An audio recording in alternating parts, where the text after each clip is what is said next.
Commissioner N Shashi Kumar ने नशे के आदी लोगों के लिए माता पिता की मौजूदगी में एक विशेष परामर्श सत्र का आयोजन किया,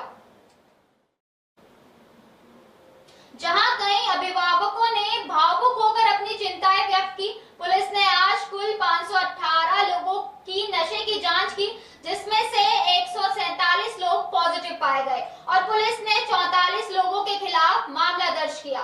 पुलिस कमिश्नर ने मीडिया से बातचीत करते हुए बताया कि ये अभियान 3 चरणों में चलाया जा रहा है। आज के परीक्षण के परिणामों के अनुसार 29% लोग पॉजिटिव पाए गए हैं। ಹುಬ್ಬಳ್ಳಿ ಧಾರವಾಡ ಕಮಿಷನರೇಟ್ ವ್ಯಾಪ್ತಿಯಲ್ಲಿ ಡ್ರಗ್ ರಿಲೇಟೆಡ್ ಅಭಿಯಾನವನ್ನು ನಾವು ನಿರಂತರವಾಗಿ ಮಾಡ್ತಾ ಇದ್ದೀವಿ. ಪ್ರಾರಂಭದಲ್ಲಿ ಡ್ರಗ್ ಪೆಡ್ಲರ್ಗಳ ಮೇಲೆ ಕ್ರಮ ತಗೊಂಡಿದ್ವಿ. ನಂತರದಲ್ಲಿ ಡ್ರಗ್ ಕನ್ಸ್ಯೂಮರ್ಸ್ ಯಾರಿದ್ದಾರೆ ಅವ್ರ ಮೇಲೆ ಕೂಡ 3 ಫೇಸಸ್ಸಲ್ಲಿ ನಾವು ಕ್ರಮ ಕೈಗೊಂಡಿದ್ವಿ. ಮೊದಲನೇ ಫೇಸಲ್ಲಿ ಸುಮಾರು 63.67% ನಮಗೆ ಪಾಸಿಟಿವ್ ಬಂದಿತ್ತು. ಅಂದರೆ ಪ್ರತಿ 100 ಜನ ನಾವು ಸಸ್ಪೆಕ್ಟ್ ಮಾಡಿ ಅವ್ರನ್ನ ಟೆಸ್ಟ್ ಮಾಡಿಸಿದಂಥ ಸಂದರ್ಭದಲ್ಲಿ 63 ಜನರ ಮೇಲೆ ಅದು ಪಾಸಿಟಿವ್ ಬಂದದ್ದಿತ್ತು. ನೆಕ್ಸ್ಟ್ ಸೆಕೆಂಡ್ ಫೇಸಲ್ಲಿ ಸುಮಾರು 53% ಇತ್ತು. ಥರ್ಡ್ ಫೇಸಲ್ಲಿ 43% ಇತ್ತು. ಇವತ್ತು ಕೈಗೊಂಡಿರುವಂಥ ಡ್ರೈವಲ್ಲಿ ನಾವು ತಪಾಸಣೆಗೊಳಪಡಿಸಿದ ಒಟ್ಟು 518 ಜನರಲ್ಲಿ 147 ಜನ ಪಾಸಿಟಿವ್ ಆಗಿರುವಂಥದ್ದು ಮತ್ತು 34 ನಾವು ಡ್ರಗ್ ಕನ್ಸಂಪ್ಷನ್ಗೆ ಕೇಸಸ್ ಮಾಡಿರುವಂಥದ್ದು. ಇದರಲ್ಲಿ ಪರ್ಸೆಂಟೇಜ್ ಲೆಕ್ಕದಲ್ಲಿ ನೋಡೋದಾದರೆ ನಾವು 28-29% ಪಾಸಿಟಿವಿಟಿ ಇದೆ. ಇದರಲ್ಲಿ ನಾವು ಮುಖ್ಯವಾಗಿ ಆರೋಪಿಗಳನ್ನು ಐಡೆಂಟಿಫೈ ಮಾಡಿರುವಂಥದ್ದು, ಅಂದರೆ ಸಸ್ಪೆಕ್ಟ್ಸ್ ಯಾರಿದ್ದಾರೆ, ಡ್ರಗ್ ಯಾರು ಕನ್ಸ್ಯೂಮ್ ಮಾಡಿರೋದು ಅನ್ನೋದನ್ನು ಐಡೆಂಟಿಫೈ ಮಾಡಿರೋದು ನಮ್ಮ ಪೆಡ್ಲರ್ಸ್ಗಳು ಕೊಟ್ಟಿರುವಂಥ ಹೇಳಿಕೆಗಳ ಮೇಲೆ ಮತ್ತು ಈ ಹಿಂದಿನ ಪ್ರಕರಣಗಳಲ್ಲಿ ಯಾರು ಡ್ರಗ್ ಪಾಸಿಟಿವ್ ಬಂದಿತ್ತು ಅವ್ರುಗಳು ಕೊಟ್ಟಂಥ ಮಾಹಿತಿ ಮೇಲೆ ಅವರ ಕೇಸ್ಗಳಲ್ಲಿ ಬಂದಂಥ ಸಸ್ಪೆಕ್ಟೆಡ್ ಕನ್ಸ್ಯೂಮರ್ಸ್ ಇವರು. ಸೊ ಇವತ್ತು ಒಟ್ಟು 147 ಜನರ ಮೇಲೆ ಪಾಸಿಟಿವ್ ಆಗಿದೆ ಮತ್ತು ಫ್ರೆಶ್ 34 ಕೇಸಸ್ ನಾವು ರಿಜಿಸ್ಟರ್ ಮಾಡಿಕೊಂಡು ತನಿಖೆನ ಮುಂದುವರಿಸಲಾಗುತ್ತೆ. ಅದೇ ರೀತಿ ಇದರಲ್ಲಿ ಫಾರ್ವರ್ಡ್ ಬ್ಯಾಕ್ವರ್ಡ್ ಲಿಂಕೇಜ್, ಅಂದರೆ ಇವ್ರ ಜೊತೆ ಸೇರಿರುವಂಥ ಇತರೆ ಕನ್ಸ್ಯೂಮರ್ಸು ಮತ್ತು ಇವ್ರಿಗೆ ಕೊಟ್ಟಿರುವಂಥ ಸಪ್ಲೈಯರ್ಸ್ ಪೆಡ್ಲರ್ಸ್ ಯಾರಿದ್ದಾರೆ ಅನ್ನುವಂಥದ್ದು ಕೂಡ ತನಿಖೆ ಮಾಡಲಾಗುತ್ತೆ.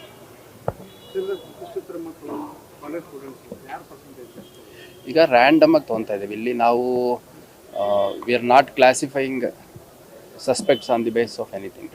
ಈ ಹಿಂದೆ ತಮಗೆ ಗೊತ್ತಿರೋಂಗೆ ಸುಮಾರು ಒಂದು 15 ಪ್ರತ್ಯೇಕ ಪ್ರಕರಣಗಳಲ್ಲಿ ಸುಮಾರು 120ಕ್ಕೂ ಹೆಚ್ಚು ಪೆಡ್ಲರ್ಗಳನ್ನು ಐಡೆಂಟಿಫೈ ಮಾಡಿದ್ದೀವಿ. ಆ ಪೆಡ್ಲರ್ಗಳು ಏನು ಇನ್ಫಾರ್ಮೇಷನ್ ಕೊಡ್ತಾರೆ, ಯಾರ್ಯಾರಿಗೆ ಅವ್ರು ಸಪ್ಲೈ ಕೊಟ್ಟಿದ್ದಾರೆ ಅಂತಂದು. ಅದೇ ರೀತಿ ಮೊದಲನೇ, ಎರಡನೇ ಮತ್ತು ಮೂರನೇ ಫೇಸಲ್ಲಿ ಸುಮಾರು 254, 251, 152 ಸೇರಿದಂತೆ ಸುಮಾರು ಒಂದು 650-700 ಜನ ಪಾಸಿಟಿವ್ ಆದಂಥ ಕನ್ಸ್ಯೂಮರ್ಸ್ ಇದ್ದರು. ಸೊ ಹಂಗಾಗಿ ಅವ್ರುಗಳು ಏನು ಹೇಳಿಕೆ ಕೊಟ್ಟಿದ್ದಾರೆ ಅದ್ರ ಬೇಸಿಸ್ ಮೇಲೆ ಮಾಡಿರುವಂಥದ್ದು. ಮತ್ತು ಇನ್ಫಾರ್ಮೇಷನ್ ಬೇಸ್ಡು ರ್ಯಾಂಡಮ್ ಆಗಿ ಆಗಾಗ್ಗೆ ಬೇರೆ ಬೇರೆ ಪೊಲೀಸ್ ಸ್ಟೇಷನ್ ಕೂಡ ಪ್ರಕರಣ ದಾಖಲು ಮಾಡೋಂಥದ್ದು ಮಾಡ್ತಾರೆ. ಇದು ಬೇಡ ಅಲ್ಲ.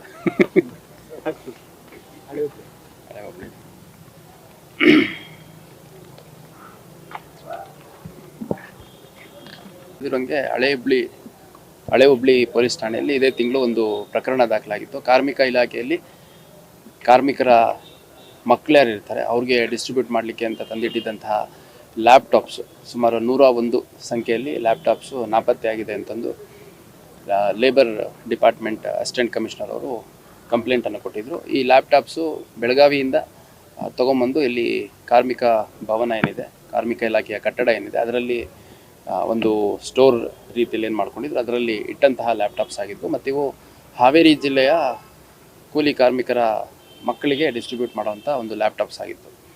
ಇದನ್ನು ಲಾಸ್ಟ್ ಸೆಪ್ಟೆಂಬರ್ ತಿಂಗಳಲ್ಲಿ ಬೆಳಗಾವಿಯಿಂದ ತಂದು ಇಟ್ಟಿರುವಂಥದ್ದು.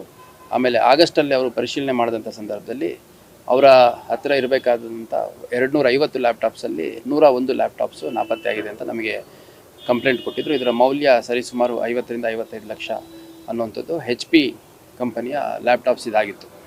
ನಂತರದಲ್ಲಿ ನಾವು ಪ್ರಕರಣ ದಾಖಲಾದ ತಕ್ಷಣ ಅನುಮಾನಾಸ್ಪದ ಮತ್ತು ಶಂಕಿತ ವ್ಯಕ್ತಿಗಳು ಯಾರ್ಯಾರಿದ್ದಾರೆ ಅವ್ರನ್ನೆಲ್ಲ ನಾವು ವೆರಿಫೈ ಮಾಡಿದಂಥ ಸಂದರ್ಭದಲ್ಲಿ ಅಲ್ಲೇ ಕೆಲಸ ಮಾಡ್ತಿದ್ದಂತಹ ಕೃಷ್ಣ ಮತ್ತು ದೀಪಕ್ ಅನ್ನುವಂಥ 2 ವ್ಯಕ್ತಿಗಳು ಈ ಒಂದು ಲ್ಯಾಪ್ಟಾಪನ್ನು ಕದ್ದಿರುವಂಥದ್ದು ನಮಗೆ ತನಿಖೆಯಲ್ಲಿ ಕಂಡುಬಂತು. ಅದ್ರ ಜೊತೆಗೆ ಮತ್ತು ಇಲಾಖೆಯಲ್ಲಿ ಯಾರಾದರೂ ಇವರಿಗೆ ಸಹಕರಿಸಿದಾರಾ ಅಂತಂದು ನಾವು ನಿರಂತರವಾಗಿ ಬೇರೆ ಬೇರೆ ಮೂಲದಲ್ಲಿ ವಿಚಾರಣೆ ಮಾಡಿ ಮತ್ತು ತಾಂತ್ರಿಕ ಟೆಕ್ನಿಕಲ್ ಇನ್ಪುಟ್ಸ್ ಬೇಸಿಸ್ ಮೇಲೆ ನಾವು ಇನ್ವೆಸ್ಟಿಗೇಷನ್ ಮಾಡಿದಂಥ ಸಂದರ್ಭದಲ್ಲಿ 2 SDA ಭಾಷು ಶ್ರೀನಿವಾಸ್ ಮತ್ತು ದರ್ಶನ್ ಅಂತ ಒಟ್ಟು 4 ಜನ ಸೇರಿದಂತೆ 6 ಜನ ಇಲಾಖೆಯಲ್ಲಿ ಕೆಲಸ ಮಾಡುವಂಥವರು ಈ ಒಂದು ಕೃತ್ಯ ಮಾಡಿರುವಂಥದ್ದು ಕಂಡು ಬಂದಿದೆ. ಈ 101 ಲ್ಯಾಪ್ಟಾಪ್ಸ್ಗಳನ್ನು ಅವರು ಒಂದೇ ದಿವಸ ಕದ್ದಿರುವಂಥದ್ದಲ್ಲ, ಸರಿಸುಮಾರು ಒಂದು 6 ತಿಂಗಳು ಪೀರಿಯಡಲ್ಲಿ ಕದ್ದಿರುವಂಥದ್ದು ನಮ್ಮ ತನಿಖೆಯಲ್ಲಿ ಕಂಡು ಬಂದಿದೆ. ಮತ್ತು ಈ ಒಂದು ಸ್ಮಾಲ್ ವೆಂಟಿಲೇಷನ್ಗೆ ಅಂತ ಸ್ಲೈಡಿಂಗ್ ವಿಂಡೋ ಇರುವಂಥ ಒಂದು ವಿಂಡೋ ಇದೆ. ಆ ವಿಂಡೋದಲ್ಲಿ ಇಳಿದ್ಬಿಟ್ಟು ಇವರು ಕದ್ದಿರುವಂಥದ್ದು. ಅಲ್ಲಿ ನೈಟ್ ಗಾರ್ಡ್ ಇರ್ತಾರೆ, ಹಾಗಾಗಿ ಡೇ ಟೈಮಲ್ಲಿ ಕದಿಬೇಕು. ಡೇ ಟೈಮಲ್ಲಿ ಕದಿಬೇಕು ಅಂತಂದಾಗ ಹಾಲಿಡೇಸ್ ಮತ್ತು ವೀಕೆಂಡ್ ಇದ್ದಂಥ ಸಂದರ್ಭದಲ್ಲಿ ಈ ಒಂದು ಕೃತ್ಯಗಳನ್ನ ಮಾಡಿರುವಂಥದ್ದು. ಪ್ರಾರಂಭದಲ್ಲಿ ಒಂದು 4-5 ಲ್ಯಾಪ್ಟಾಪ್ಸ್ ತೊಗೊಂಡು ಹೋಗ್ಬಿಟ್ಟು ಅದನ್ನು ಸೆಲ್ ಮಾಡಲಿಕ್ಕೆ ಪಾರ್ಟಿಗಳನ್ನ ಹುಡುಕಿದ್ದಾರೆ. ಆ ಪಾರ್ಟಿಗಳು ಸಿಕ್ಕಂಥವ್ರು ಭಾಳ ಕಡಿಮೆ ರೇಟಿಗೆ ಇದೆ, 55,000 ರೂಪಾಯಿ ಲ್ಯಾಪ್ಟಾಪ್ನ ಕೇವಲ 10,000, 12,000, 15,000 ಈ ಥರ ಮೊತ್ತದಲ್ಲಿ ನಮ್ಮ ಕಂಪ್ನಿ ಒಂದರಲ್ಲಿ ಪ್ರಾರಂಭದಲ್ಲಿ ಹೇಳಿದೆ, ಒಂದು ಕಂಪ್ನಿದು ನಮಗೆ ಹೋಲ್ಸೇಲಲ್ಲಿ ಬೈ ಮಾಡಿದ್ದೀವಿ.